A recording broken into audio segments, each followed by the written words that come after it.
கண்ணியத்திற்குரியவர்களே, இந்த முஹர்ரம் மாதத்திற்கென்றே சிறப்பு இருக்கின்றது. இந்த முஹர்ரம் மாதத்திலே 10வது நாள் மூசா அலைஹிஸ்ஸலாமுடைய கௌமுகள் யூதர்கள் நோன்பு பிடித்தார்கள். அப்பொழுது நபி ஸல்லல்லாஹு அலைஹி வஸல்லம் கேட்டார்கள், இவர் என்ன காரணத்திற்காக வேண்டி நோன்பு பிடிக்கிறார் என்று கேட்டார்கள். அப்போது சொல்லப்பட்டது, அன்றுதான் மூசா அலைஹிஸ்ஸலாம் அவர்களை அல்லாஹ் தஆலா ஃபிரௌனை விட்டு பாதுகாத்தான். அந்த நாளிலே ஃபிரௌனுடைய ஆட்கள் மூசா அலைஹிஸ்ஸலாம் அவர்களையும் அவருடைய கூட்டாத்தாரையும் துரத்தி கொண்டு வருகிறார்கள். ஒரு பக்கம் கடல், இன்னொரு பக்கம் ஃபிரௌன். அப்பொழுது அல்லாஹ்விடத்தில் பிரார்த்தனை செய்கின்றார்கள். அல்லாஹ் தஆலா அவர் கையில் இருக்கக்கூடிய கைத்தறியை கொண்டு அந்த கடலை அடிக்க சொல்கின்றான். கடலை அடிக்கிறார்கள். அது 12 பிரிவுகளாக பிரிந்து, பாதைகள் பிரிந்து இவர்களுக்கு வழிவிடுகிறது. ஏன்னா இவங்க 12 கோட்டத்தார்கள். ஒரு கோத்திரம் இன்னொரு கோத்திரம் சேர மாட்டாங்க. அப்போ அவங்க அதை தப்பிச்சு போகிறாங்க. ஃபிரௌனும் அவருடைய கூட்டத்தாரும் பின்னாடி துரத்திட்டு வராங்க. அது கடலுக்குள்ளே உள்ள வர்றாங்க. மூசா அலைஹிஸ்ஸலாமுடைய கவுமுகள் எல்லாம் அந்த கடல் வழியாக போய் அக்கறைக்கு போன பிறகு ஃபிரௌனுடைய கூட்டத்தார் உள்ளே நுழைஞ்சிடறாங்க. எல்லாமே பாதி உள்ள வந்தோடனையும் ஃபிரௌனுடைய அத்தனை படைகள் வந்தோடனே அல்லாஹ் என்ன செய்கிறான், அந்த கடலை மூட செய்கின்றான். எல்லாரும் அழிஞ்சிடுறாங்க. ஃபிரௌனும் அழிந்து விடுகின்றான். அப்போது அந்த நாள் தான் ஆஷுரான்னு சொல்லக்கூடிய அந்த 10வது நாள். அந்த 10வது நாளிலே மூசா அலைஹிஸ்ஸலாம் அவர்களும் அந்த மக்களும் நோன்பு நோட்டு கொண்டிருந்தார்கள். அல்லாஹ்வுக்கு நன்றி செலுத்தக்கூடிய நபி ஸல்லல்லாஹு அலைஹி அவர்கள் மக்காவிலிருந்து மதீனா வந்த பிறகு இதை விசாரிக்கிறாங்க. என்ன காரணம் சொல்லும்போது சொல்லப்பட்டது, மூசா அலைஹிஸ்ஸலாம் அவங்க அல்லாஹ்வின் கிருபையில் ஃபிரௌனை பாதுகாக்கப்பட்ட நாள், அதனால் அவர்களுக்கு நோன்பு நோக்குறாங்கன்னு சொன்னோனையும், அவர்களை விட நாம் தான் அதற்கு மிகவும் முக்கியமானவர்கள். ஆகவே நீங்களும் நோன்பு நோருங்கன்னு சொல்லிட்டு என்ன செஞ்சாங்க, அவர்கள் நோன்பு நோற்றார்கள். நபி ஸல்லல்லாஹு சொன்னாங்க, அடுத்த வாரம் தான் நான் இருந்தேன்னு சொன்னால் ஒரு நாள் முன்பாக நோன்பு நோப்பேன். ஏன்னா அவங்க 10ஆம் நாள் மட்டும் நோன்பு நோற்றார்கள். அவர்களுக்கு மாற்றம் செய்யும் விதமாக ஒரு நாள் முன்பாக பின்பாக ஒரு நாள் சேர்த்து நோன்பு நோப்பேன்னு சொன்னாங்க.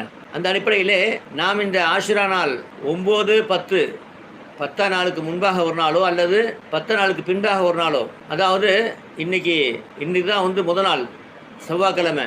செவ்வாய், புதன், வியாழன், வெள்ளி, சனி, ஞாயிறு, திங்கள். செவ்வாய், புதன் இரவு விடிஞ்சால் வியாழக்கிழமை 9வது நாள் வருது. அப்புறம் வெள்ளி 10வது வருது. அதுக்கப்புறம் 11 சனிக்கிழமை. 3 நாள் மாதத்தில் 3 நாள் நோக்கக்கூடிய நோம்பு என்ன செஞ்சால் நம்ம அதில் நோட்டுடலாம். சில பேருக்கு டவுட்டு, வெள்ளிக்கிழமை நோம்பு நோக்கலாமான்னு சொல்லிட்டு. வெள்ளிக்கிழமை மட்டும் நோம்பு நோக்கக்கூடாது. ஆனால் ஆஷுரா நாள் அன்னைக்கு வரனால நோம்பு நோக்கலாம். வியாழன், வெள்ளி அப்படி நோம்பு நோக்கலாம். இல்லை வெள்ளி, சனி நோம்பு நோக்கலாம். ஒரு நாள் மட்டும் தேர்ந்தெடுத்து வெள்ளிக்கிழமை மட்டும் நோம்பு வைக்கக்கூடாதுன்னு நபி ஸல்லல்லாஹு வைக்கிறாங்க. ஒரு நாள் மட்டும் வைக்கக்கூடாது. ஆனால் ஆஷுரா நாள் வைக்கிறனால அன்னைக்கு வைக்கலாம், தப்பு கிடையாது. அன்னைக்கு மட்டும் வைக்கலாம். அன்றைக்கி ஆஷுரா நாள் வருது, 10ஆம் நாள் வருது. இல்லைன்னு சொன்னால் 10, 11 வெள்ளி, சனி வைக்கலாம். இல்லைன்னா வியாழன், வெள்ளி வைக்கலாம். ஆகவே அன்பிக்கிறவர்களே, அந்த அடிப்படையில் நீங்கள் என்ன செய்யுங்க, இன்ஷா அல்லாஹ் இந்த நோன்பு நோருங்கள். ஏன்னா ஒரு வருட பாவங்கள் மன்னிக்கப்படுகிறது இந்த நோன்புக்கு. அப்படிப்பட்ட இந்த சிறப்பான முஹர்ரம் நாளில் வந்திருக்கின்றோம். நாம் என்ன செய்யணும் அப்படின்னு சொன்னால், அல்லாஹ்ட்ட 2 ரக்காத் தொழுதுட்டு பாவம் மன்னிப்பு கேட்கணும். யா அல்லாஹ், நான் இதுவரை செய்த பாவங்களில் மன்னித்து விடுவாயாக, இந்த வருடத்தை எனக்கு சிறப்பாக ஆக்கி வைப்பாயாக என்று நாம் என்ன செய்யணும், அல்லாஹ் இடத்துல பிரார்த்தனை செய்து இந்த வருடத்தை தொடங்க வேண்டும். யா அல்லாஹ், நான் இந்த வருடத்துடைய அனைத்து நன்மையை கேட்கின்றேன், இந்த வருடத்துடைய அனைத்து தீமையை விட்டு பாதுகாப்பு என்ன செய்ய நம்ம அல்லாஹ்ட்ட கேட்கணும். கண்ணியத்துகளே, அந்த அடிப்படையில் நாம் இன்ஷா அல்லாஹ் இந்த வருடத்துடைய தொடக்கத்தை பயன்படுத்திக் கொள்வோம். அப்படிப்பட்ட உயர்ந்த முஹர்ரம் மாதத்தில் நாம் இருந்து கொண்டிருக்கின்றோம். நோன்பு நோற்பது என்பது இது அது மாத்திரம் இல்லாமல், ரமலான் நோன்பு அல்லாமல் வியாழக்கிழமையும் திங்கக்கிழமையும் நபி ஸல்லல்லாஹு அலைஹி வஸல்லம் அவங்க நோன்பு நோற்றார்கள். இப்போ சஹாபாக்கள் கேட்டாங்க, யாரை சொல்லலாம், நீங்கள் திங்கக்கிழமையும் வியாழக்கிழமையும் நோன்பு நோக்கிறீர்கள், என்ன காரணம் கேட்கும்போது, திங்கக்கிழமையும் வியாழக்கிழமையும் அமல்கள் அல்லாஹ் இடத்துல எடுத்துக்காட்டப்படுகிறது. அப்பொழுது எல்லாருடைய அமலும், உங்களுடைய அமலும் என்னுடைய அமலும் அனைத்து அமலும் எடுத்துக்காட்டப்படுகிறது. அந்த சமயத்திலே என்னுடைய அமல் அல்லாஹ்வுக்கு எடுத்துக்காட்டக்கூடிய அந்த சமயத்திலே நான் நோம்பாளியாக இருக்க ஆசைப்படுகிறேன் நபி சொன்னாங்க. அதனால் வியாழனும் திங்களும் நோன்பு நோற்பது சுன்னத்து. அது மாத்திரம் இல்லாமல் பிறை 13, 14, 15 இதுக்கு பேர் ஐயாமில் பீர் அப்படின்னு சொன்னால் பிரகாசமான இரவு, அதாவது பௌர்ணமி இரவு சொல்கிறோம் இல்லையா. இந்த நாளில் நபி ஸல்லல்லாஹு அலைஹி வஸல்லம் என்ன செஞ்சாங்க, நோன்பு நோற்றார்கள். ஆகவே நோன்பு நோக்க ஆசைப்படுகிற என்ன செய்யலாம், இந்த நாளில் நோன்பு நோக்கலாம். அது மாத்திரம் இல்லாமல் பெண்கள் அவங்களுக்கு ரமலானுடைய அந்த கலா நோன்பு இருந்ததுன்னு சொன்னால் இந்த நோம்பு என்ன செய்யலாம், இதில் சேர்த்து வியாழக்கிழமை நோம்பு நோக்கும்போது நோன்பு வைக்கலாம்.